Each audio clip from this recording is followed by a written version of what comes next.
Hey, what's going on, guys? This is Taiba House of Kicks, and I grew up watching the 90s basketball, and I also grew up in Togo.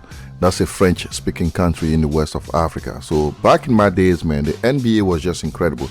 Now, we didn't have access to a lot of footage because we lived in a third world country, but we still knew about the Bulls and Michael Jordan, Scottie Pippen, just to name these guys. And we also knew about the 92 Dream Team, Karl Malone, Charles Barkley, and it was just incredible to know that basketball actually had meaning, and then in the 90s also saw the emergence of like new guys on the block. And talk about new guys, Penny Hardaway was one of the new guys that came in the league, and he just took the league by storm. I mean, he was a dynamic point guard or guard that was almost like a better version of Westbrook. He could push the pace, he was a slasher, he could dunk the ball, he could shoot the ball, he could pass it, and he could dribble. And Penny Hardaway had his signature shoe with Nike. And talk about his signature shoes. About 2 weeks ago, I walked into my local DTLR and I came across the Air Penny 2 White Atlantic, and the shoe just brought back to me all types of memory. The nostalgia was just incredible because back then the shoes actually had some kind of gravitas. So today I want to give you a quick history of the Air Penny 2. Now, the Penny 2 was more than a shoe. It was released in 1996, like I said, for Penny Hardaway, and it became almost like the embodiment of 90s basketball style because he had such a distinctive look, okay? It represented more than just a sports equipment. It was a testament to the fusion of sports, fashion, and pop culture. And we certainly have to talk about the mastermind behind the Penny 2. And it's no other than Eric Avar. Now, he was known for his innovative designs and forward-thinking approach, and he created a shoe that pretty much captured and matched the versatility of Penny Hardaway's on the court. Like, Penny Hardaway was like quiet off the court, but on the court he became a beast, man. It was just incredible to see the transition from him being off the court being really quiet and humble, but on the court he became like something else, like almost like a Hulk. All right. So, and then what also made this thing so great is because Hardaway's endorsement of the sneaker significantly boosted the popularity of the sneakers because his dynamic style of play. And he had, like I say, charismatic persona. He was quiet off the court, and then on the court, it was really incredible. So he became almost like the perfect ambassador for the Penny 2. So at the time of his release, the Penny 2 represented the pinnacle of Nike's basketball shoe technology. And that's because the shoe had incredible cushioning and a distinctive look. And he was perfectly suited for Penny Hardaway's dynamic game.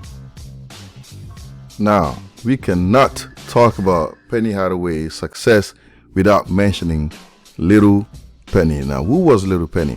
He was a voiced character that was played by comedian Chris Rock, and he was instrumental, very instrumental in the success of the Penny 2. Now, he was first introduced during the promotion of the Penny 1, and he was pretty much the miniature alter ego of Penny Hardaway. He gained a lot of popularity because he was humorous and engaging. He was a trash talker. See, like I said, Penny Hardaway was quiet and humble, so Little Penny was the complete opposite. So those two were the perfect match, and as a result, he pretty much contributed to the massive success of the Penny 2 in 1996 when the shoe released.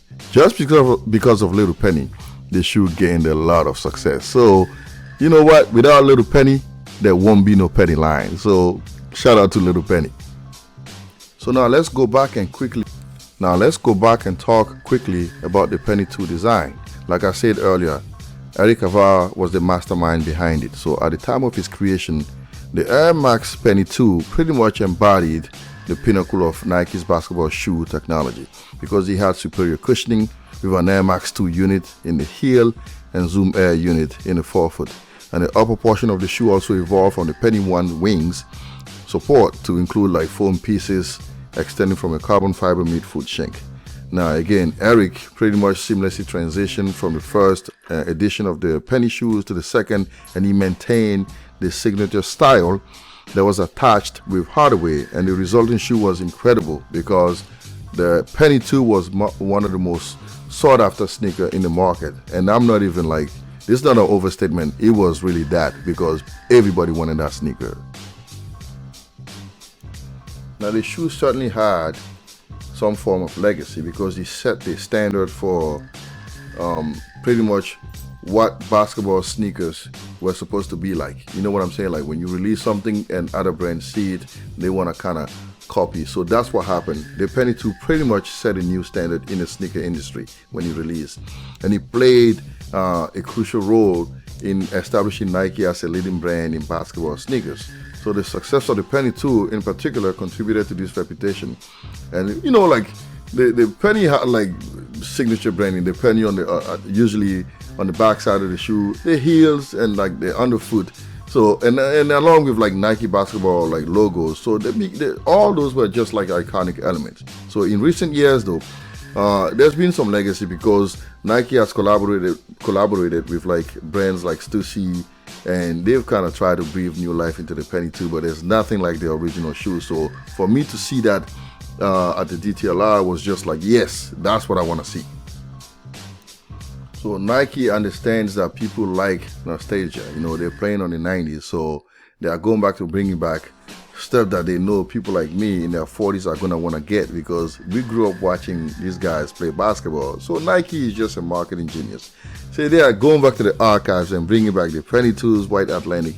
They're bringing back stuff that we wanted to get and we couldn't get access to it there. But all those things bring a lot of memories. So you cannot pretty much dissociate feelings, emotions, and nostalgia from sales. So if you want to be a successful brand, you have to see what Nike has done. Like all these shoes that I'm mentioning, especially the Penny 2, they are packed with stories, backstories. Little Penny, you know, Penny Hardaway, and then it's just all of that make you want to buy the shoe because you just have almost like some kind of sentimental attachment and an emotional attachment to the shoe. So that's what really sells these sneakers. It's not like it's just yes, we like the functionality, but it's just more than just the functionality. It's everything else that comes with it. It's just the emotions. It's the fashion statement. It's the pop culture. It's what we grew up watching. So me in my 40s, when I look at this, I'll go back to the days, you know, when I was like drooling all over magazines because I couldn't get these shoes, and so it brings back all these fun memories. So shout out to Nike for bringing this back because I'm really excited about it. Now, how much is this shoe selling for? Right now it's retailing for $200. $200 is the price. So should you try to resell this shoe? Well, let's see if that's even worth reselling. At this point, I went and dug up some information and I came across some numbers that I wanted to share with you. So the resale value versus time, as you can see on my chart right now, from November the 23rd to December the 4th, the shoe went from like 200 down to like 180 between the 23rd and 24th, then went back up to like 239 on the 28th, that's 4 days after, and then went back down to like 201, that's on the 29th, and on the 30th went back up to 236 and back down to 198 on the 1st of December, and on the 2nd he went up to 239, on the 3rd 199, and on the 4th went back up to $217.